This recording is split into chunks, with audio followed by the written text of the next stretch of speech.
আসসালামু আলাইকুম এভরিওয়ান, আপনারা সবাই কেমন আছেন? আশা করছি অনেক ভালো আছেন। আজকে বৃহস্পতিবার, সেই সকাল থেকে রাত পর্যন্ত একই রকম বৃষ্টি চলছে। এই বৃষ্টির মাঝখানে এক বিশেষ কারণে আমাদেরকে বাইরে যেতে হয়েছিল। ফেরার সময় ভাবলাম যে কিছু খাবার বাইরে থেকে কিনে নেব, কিন্তু না, আমার মেয়ের কোনো খাবারই পছন্দ হলো না। তাই বাধ্য হয়ে ঘরে এসে আবার আমি রান্না বসিয়েছি। তো আমি এখানে একটা বেগুন নিয়েছি, বেগুনটাকে কেটে লবণ হলুদ মাখিয়ে রেখেছিলাম যাতে খুব তাড়াতাড়ি ভাজা হয়ে যায় এবং সেদ্ধ হয়ে যায়। আর এদিকে ভাবলাম যে একটু ডিম অমলেট করে দেবো আলু সিদ্ধ দিয়ে, আজকে রাত্রে খাবার সেরে নেব। কিন্তু আমার মেয়ে ডিম অমলেট একদমই পছন্দ করে না। তাই আমি এখানে পেঁয়াজগুলোকে অনেক কুচি কুচি করে কেটে রেখেছি।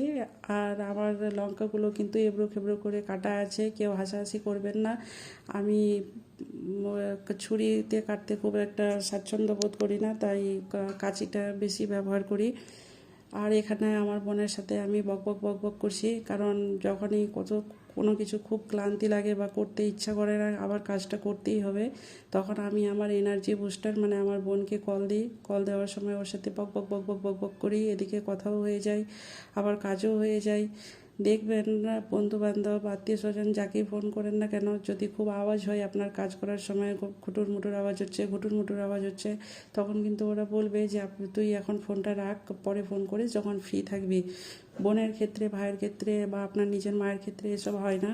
ওরা আরও আপনার সাথ দেয় যাতে খুব তাড়াতাড়ি আপনি কাজটা সহজে করতে পারেন। আর আমি যখন কনফিউজড থাকি বা কোনো প্রবলেমে পড়ে যাই, তখন অলওয়েজ আমার ভাইকে কল দিই। ও হচ্ছে আমার প্রবলেম সলভ করার যন্ত্র বলতে পারেন। আর এমনিতেই বেলা শেষে দেখবেন, আত্মীয় স্বজন হোক, বন্ধু বান্ধব হোক, যার সাথেই কথা বলেন না কেন, নিজের ভাই বোন বাবা মা এদের সাথে কথা বলার অনুভূতিটাই আলাদা। অন্যরকম একটা এনার্জি আপনার মধ্যে কাজ করবে, অনেক ভালো লাগবে।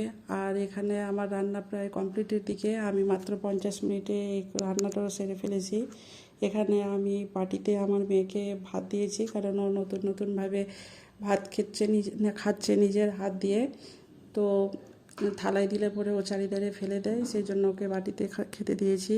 আমার ভিডিওটাকে ভালো লাগলে আপনারা একটা সাবস্ক্রাইব করে দেবেন।